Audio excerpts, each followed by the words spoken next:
spread shot hand cannon with arms weak. What do I actually get on this? And what should I do? And is it even good, right? The first thing I really wanted to test, and we kind of looked at this on stream today, was just like, what is just the regular DPS of this weapon versus another hand cannon, right? Because a big problem with this weapon is the fact that it has like no range whatsoever, right? So if we do the super close guy and we're like maximum damage. Okay, so like one of those shots was off and then one of them didn't have radiant, but we're still getting like a 968. I think earlier we tested, we got like 938, something like that, with just different varying levels of like pellets hitting and all that kind of stuff. So 968, we switched to like a Zally's, which is more traditional hand cannon that I would be using for, you know, solar needs. Okay, I hate when I don't know why they're teleporting. Please don't teleport. I asked you so nicely to not teleport, and you did.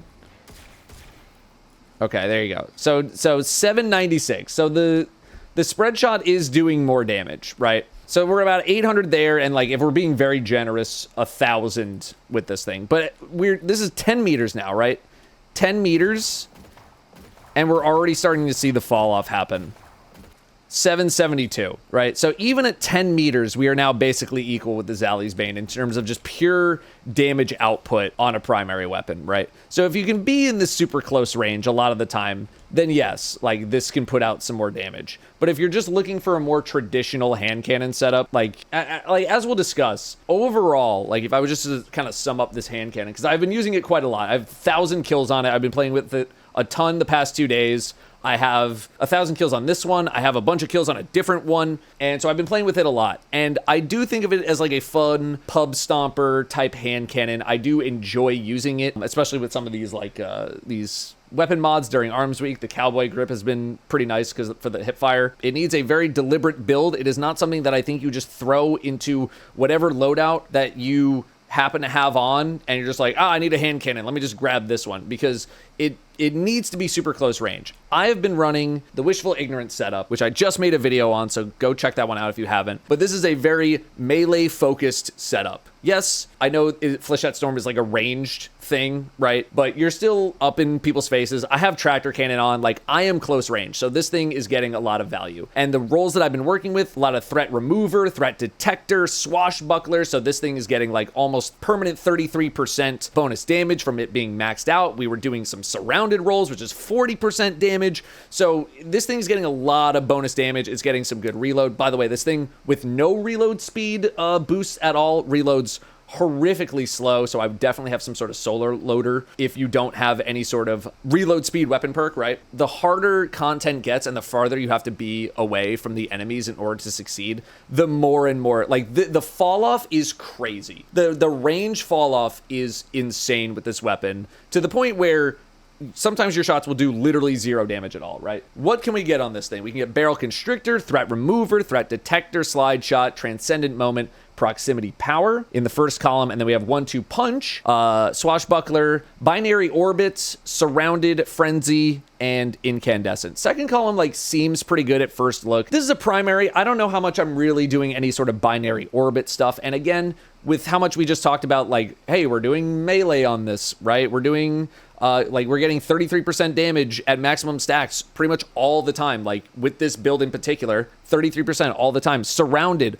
a lot of activities have a ton of enemies that are quite literally surrounding you. So this is 40% damage. So to go like chase down 25% bonus damage on a condition that you're shooting with another weapon, I'm kind of like, Frenzy is a very similar position. Yeah, you're getting some of that reload speed, which is pretty nice, but you're getting only 15% damage when you could be getting more than double that. We also have 1-2 Punch on here, which is like normally a shotgun perk, and we just determined that if you're using 1-2 Punch on this hand cannon, it's not giving you as much of a bonus. I think people were saying, what, 75% as opposed to the 150% here that it's showing, and like we just took a clip of it.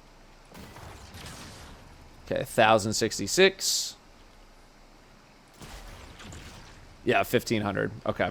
So it's not doing as much on the 1-2 Punch follow-up. But unfortunately, there's nothing that says that it doesn't do as much on the perk. So that kind of sucks, because some people might get very confused by that, but okay. But yeah, 1-2 Punch is not as potent on the primary than it is on a special weapon. So what am I considering taking here? I'm not really big with the barrel constrictor stuff. I think like the thing is accurate enough, and I think you're gonna be close enough most of the time anyway that it don't really feel like you need this. Threat remover is like good, but I don't think you are able to like reset the timer. I think you need to wait for the timer to fall off. Not that it's very difficult to stack this back up, but I think threat detector kind of meshes with a surrounded type setup a little bit more, because you can just be near the enemies and have this on. And if you're near enemies, you're going to want this on. So I think I still might go threat detector more than I would go threat remover. But like if you only get threat remover, that's okay. Slide shot, I don't really put a lot of value in this. This thing already has such a low amount of range stat that I'm just kind of like, the whole point is that you're close anyway. Sure, reloading some of the magazine, okay, fine, but I'm really not into this pretty much at all. Transcendent Moment is just more stats.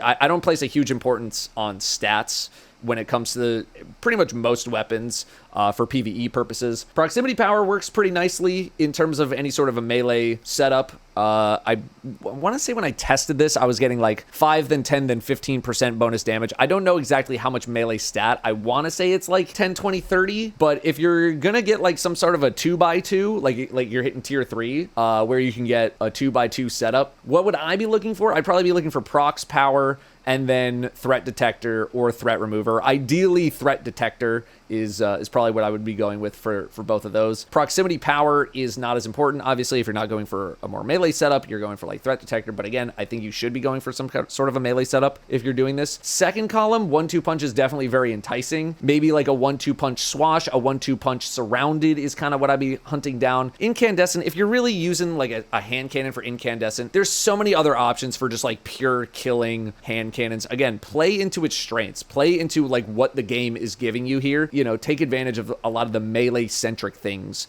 that are available here. 1-2 punch, swashbuckler, surrounded. I think you could skip binary orbit and frenzy. And incandescent is on like, it's on so many other weapons already. Like, don't really sweat it too much. I do also want to mention that there is another spread shot hand cannon's kinetic from Trials. And this one, like, I know it's not technically a part of the video, but there is some more interesting stuff here. Like, there's trench barrel on here. You have vorpal weapon, cascade point. A lot of people are working with like lucky pants type setups for something like this, right?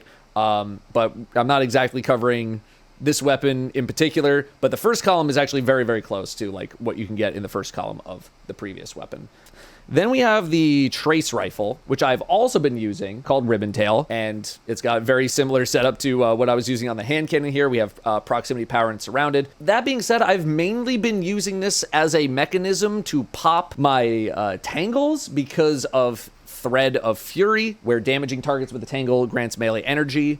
And that does indeed work when you pop it with Threaded Blast. So I've just been using it as a way to pop my tangles and have a special weapon around as well while I've been using the hand cannon. If I really wanted to replace this with like Barrow Dyad, or if I wanted to replace it with Quicksilver Storm, could I do that? Yeah, totally. And then we'd have, you know, Indebted Kindness in here, or we'd have a Baron Action in here somewhere, or maybe even Lord of Wolves if I wanted to switch off a tractor cannon, right? We just had a Strand Trace Rifle as well. Unsworn, very good origin trait with Subjugation. It has the Shoot to Loot, which a lot of people really like to use. I think it's more of a higher end thing. I don't think it's as pressing in your average piece of content for your average gamer out there, but it does have Shoot to Loot, which a lot of people really enjoy. Ribbontail, it does have Detonator Beam, which I know is another thing that people really like. And it also has Redirection, which I think has something a little bit interesting going on, because you can stack this like 1 ammo equals 1 redirection stack. So you can stack it up to maximum stacks really, really fast, but you can also purge it really, really fast. So it's very feasible to like stack it up super quick, find like an orange bar knight and just like laser beam it down super, super fast. So I do think that is interesting. They're not showing the origin trait. When targets are nearby, final blows grant weapon damage, reload speed, and handling until the wielder's death. So obviously the longer you can stay alive, the more you can kind of benefit from this. But again, I have not been using this as like a killing weapon. I've been using it as a tangle exploder. If we are gonna go with, you know, a more traditional, like, I want to use this for slaying out kind of a deal, what am I looking at? I'm probably looking at subsistence and maybe killing tally or detonator beam. You know, you do have surrounded here as well if you wanted to play into like using this weapon and the hand cannon at the same time and take advantage of the fact that you have, you know, proximity power surrounded. You have these very similar bonuses. Binary orbit I don't think is as terrible here because it's a special weapon. You're going to be using it in special situations, so you get a bunch of kills with your primary. You switch over to this assuming, you know, that the alignment works out and you get a bonus 25%, right? That's not bad either. But yeah, like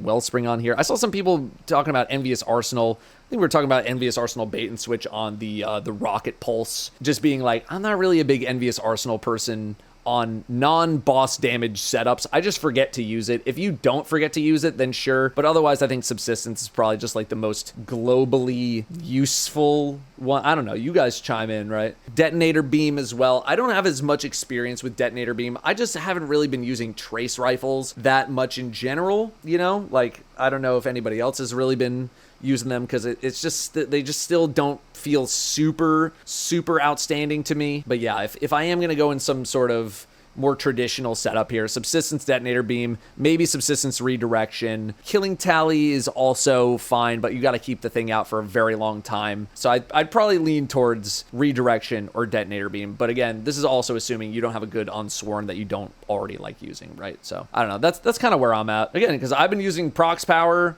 Surrounded. It's been great with the setup that I've been running. I think, like, if you didn't end up getting either one of these, do I think you could be okay? Like, is this something that you desperately need to go get? I don't really think so, but if you find it interesting and you have a build that can work out for it, they're pretty fun. Although, again, like, I'm literally using ribbontail to pop tangles, right? Any strand weapon could just be popping. I've been talking to women not playing Destiny. You're in this chat, therefore you're lying. The holofoils they do look pretty nice though, I will say. They look very, very nice. And both of these are the ones from the event pass or whatever they're calling it now. Arms Week. Yeah. So this one's from right here.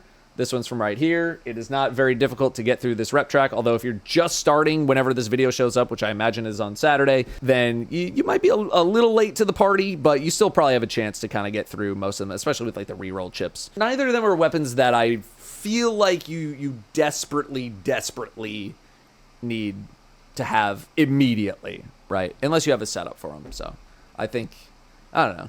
Did we miss anything? I feel like we kind of hit everything that I wanted to hit. All right, if you were watching on YouTube, thanks for watching. Hope that helps. See.